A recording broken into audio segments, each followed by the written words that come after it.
You know, it's been a long time since I've done this.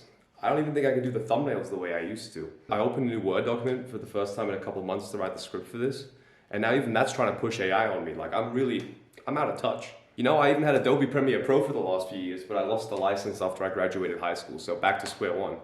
I'm gonna have to download GIMP just to edit this video, which, I mean, GIMP really is a fitting name for it because it really makes you feel like one while using it. Just imagine, I don't even know if that's the Photoshop or the movie editing software I used to use. It was one of the two. Oh, what did you edit this on? GIMP. I edited it on GIMP because I'm a GIMP. I feel like a GIMP. It's like, damn, really just a demeaning way to call you a brokey. And I had big ideas for this too. I was gonna put like an AI deepfake of my younger face over me in this video to just to alleviate the fact that I am like a full-grown man now, just to make that less of a shock. But I doubt GIMP will let me do that. And I mean, yeah, I'm an adult now. Like, I can't ride through on this cute shit anymore. These videos actually have to be good now. Like, I've been trying to take notes on what I used to do. I can't allow myself to go back to that. Mank is a Netflix movie that comes out in a week, and I spent $54 to go watch early, or watch it all because I don't have Netflix yet. I was just happy again. Now, in all honesty, that wasn't very funny, but it's about as funny as these YouTube movie reviews normally get. What they have on me is that they normally, like, that'll be like the sting or a cold open, and then after this they'll do like a little intro. I just did a jump cut and an awkward pause. It's just, that's how I used to do it. That's how I used to roll. And how politics played a role in the types of stories that the major Hollywood studios at the time That was pretty ice cold of me because I actually remember going to watch that movie on a date. And then I guess I went home from that date and was like, oh, not one to watch with the girlfriend. Like, damn, not one to go watch on a date. I did it. Just instantly came back home and was like, yeah, don't do it. Anyway, this video is actually about Anora, which won the Palme d'Or at Cannes this year. And I was actually in Cannes. I was there. But instead I wasted all my time trying to go watch Megalopolis, which I didn't even succeed at, but definitely time well spent as far as that's concerned. I'm pretty sure I even got offered tickets to go see Anora, and I was like, nah, I'm good. No thank you. Megalopolis only. So instead of, I had to wait 8 months and drive 45 minutes to go watch it. But it was worth it. To be fair, it was worth the wait, because this is probably the best movie I've watched this whole year, which, I mean, isn't saying a lot. I've only seen 3 movies this year. I've been busy, but it does clear. It goes like this: Napoleon, Megalopolis, and then like Anora's up here. So it does clear the other 2 by quite a lot. Anora is the 8th film written and directed by Sean Baker, and at some point one of them had to slap. Now, from what I've heard, the other movies are all pretty good as well. But I haven't seen any of them, so this is the first good one. My video, this is the first good one. This is the first good one. But no, what I mean by that is more that like this is the one that's getting some like commercial recognition and stuff. Like I said, the Golden Palm, the Palme d'Or. It is getting some Oscar consideration as well, which is very exciting. I'm very happy for Sean Baker on that. The film stars Mikey Madison and Mark Edelstein, and is about a sex worker from Brooklyn who goes by the name Annie and gets her chance at a Cinderella story when she meets and marries the son of an oligarch. However, once the news reaches Russia, her fairy tale is threatened as the parents set out for New York to get the marriage annulled. I didn't write that, that's what Google has.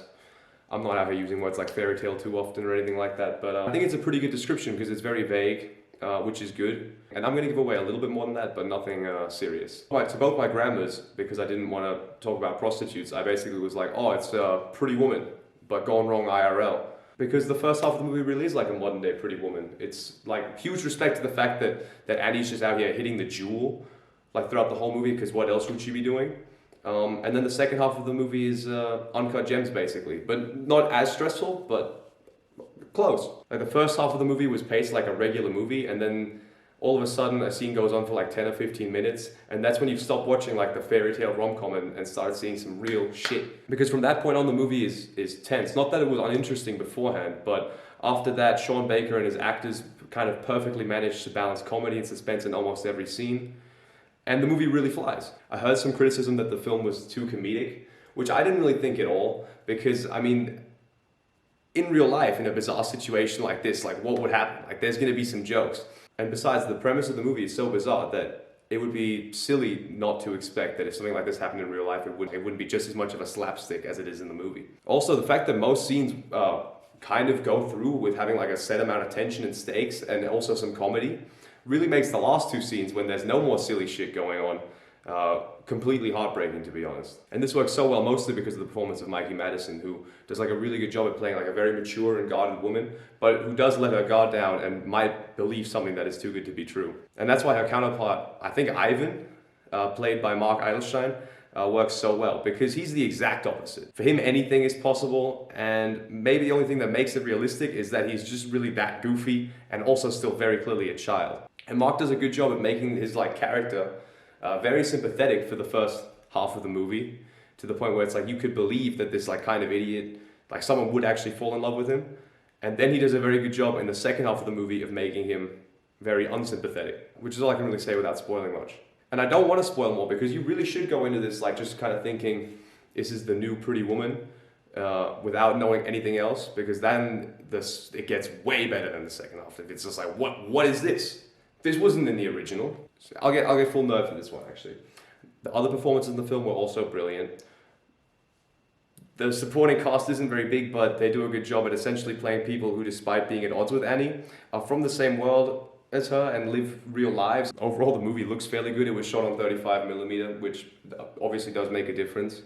It's not particularly distinctive. Say what you will about Megalopolis, but Francis Ford Mr. Coppola's decision to shoot the whole thing in like this weird yellow that's the same color as like the hexagon lens that Adam Driver holds over like a binocular several times throughout the movie, like inexplicably, was genius. It was genius to do it like that. So that's basically it. Between this and Megalopolis, I'm really digging on Megalopolis in this video. Between this and Megalopolis, I really do understand why this one won the Palme d'Or. But like I said, I haven't seen anything else. This one was pretty good though. It was also very nice to see that the cinema was like pretty full for once. I mean, to be fair, this was the only place around where I could watch this movie in English in like a 50-kilometer radius. But hey, I mean, look, you can look at the budget online. It's like grossed 20 million so far worldwide to a $6 million budget. So I'd say it's probably breaking even, like after marketing and stuff still. You know, maybe double. Yeah, maybe doubled. Who knows? But it's not doing badly, which is nice. And I wouldn't be surprised if it gets even better just over the next bit of time, just purely out of word of mouth, because this was a really good movie. That's it on Anora. It's good to be back, I guess, as well. I don't know how the YouTube algorithm is gonna. I don't know how the YouTube algorithm. I'm having a stroke. I don't know how the YouTube algorithm is gonna take. Me taking a 4-year break and then just coming back out of nowhere. I think this video is probably dead in the water, so, subscribe and smash that like button if you would like to see another video. If this video gets 1 like, I'll release another one. Anora review 2. No, in all seriousness though, there's a lot of good movies coming out soon.